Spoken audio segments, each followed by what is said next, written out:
साला प्रशासनाने हा अधिकारी हे अफजल खानापेक्षा काही कमी नाहीये. त्यांना प्रतापगडावर वारी करत असताना जे काही उद्ध्वस्तपणा केलेला आहे ना, तसे दृश्य केल्याचा प्रकार आहे. आणि छत्रपती शिवरायांच्या विचारांना चालणारं सरकार निश्चितच अपेक्षा करतो का अशा लोकांवर कारवाई झाली पाहिजे. आणि नाही झाली तर आमची भूमिका दिव्यांगाप्रती ठाम आहो. पहिले दिव्यांग आहे, मग सरकार आहे, मग पक्ष आहे.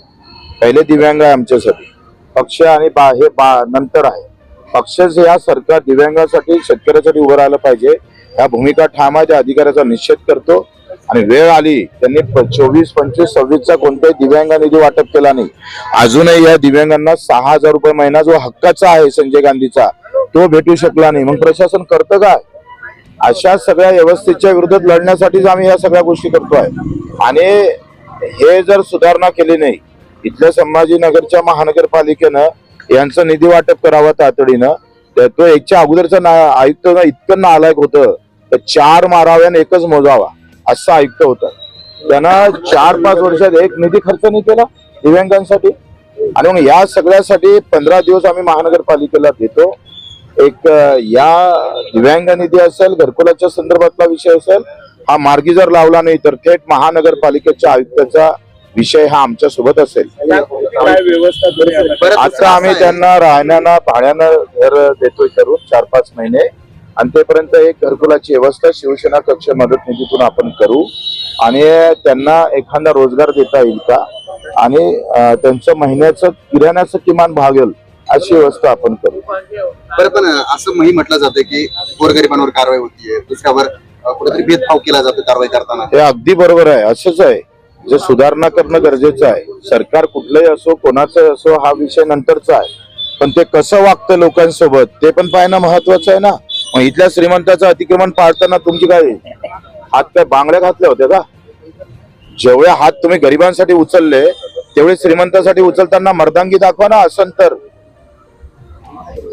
आणि हे जर प्रशासन करत नसेल तर त्याच्यावर आम्ही मर्दांगी दाखवू. अधिवेशनामध्ये हे मुद्दे जे आहेत हे सगळे घेणार, सोडणार नाही. त्याच्यासाठीच तर चाललो ना तिकडे. दिव्यांगांना घरकुल योजना आहे, मात्र त्या आतापर्यंत मिळाल्या नाही. महानगरपालिकेने त्या भंकस योजना केल्या. नागपूरच्या महानगरपालिकेनं 8-8, 9-9 लाखाचं स्कीम केली, फ्लॅट सिस्टम केली. आणि त्यात काय केलं माहिती आहे का? PM चे 2.5 लाख घेतले, बाकीचे कर्ज घेतलं. आणि आता ते काय म्हणतात, ते घर घेताना त्या गरिबांनी कर्ज काढून घ्यावं, म्हणजे कर्ज भरून त्यांचे हप्ते भरावे.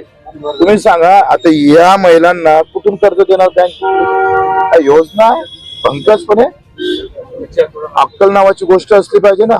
केंद्राची योजना आहे बेघरांना घर देण्याची. मी अकोल्याचा पालकमंत्री होतोय, 6 कोटीची योजना तयार केली. आणि तुम्हाला सांगतो एखाद्या हॉटेल सिस्टीमला पण लाजबेल अशी बेघरांना घर देणारी योजना, तिची इमारत सगळी तयार झाली. मी तिथून हटलो, आता एकही बेघरवाला तिथे राहत नाही. प्रशासन थांबलं तिथे. महानगरपालिकेमध्ये बेघरांसाठी घर योजना का करत नाही? 100% योजना केंद्र सरकार पैसे देतं आणि तुम्ही कर्जाच्या योजना काढतोय गरिबांसाठी. काय मूर्खपणा आहे? सत्तेत सहभागी झालेले आहात. सत्तेत सहभागी झाला म्हणजे काय हातात बांगड्या गोळ्या घातल्या? आपण याबाबत काही निर्णय घेणार आहात? बिलकुल निर्णय घेणार नाही, घेण्यास भाग पाडू.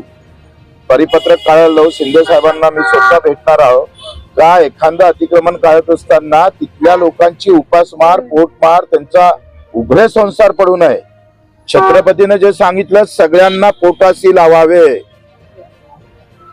उपाशी ठेवू नये. हा छत्रपतीचा विचार सरकारच्या कृतीतून दिसला पाहिजे, तर छत्रपतीचं नाव घेण्याचा अधिकार आहे.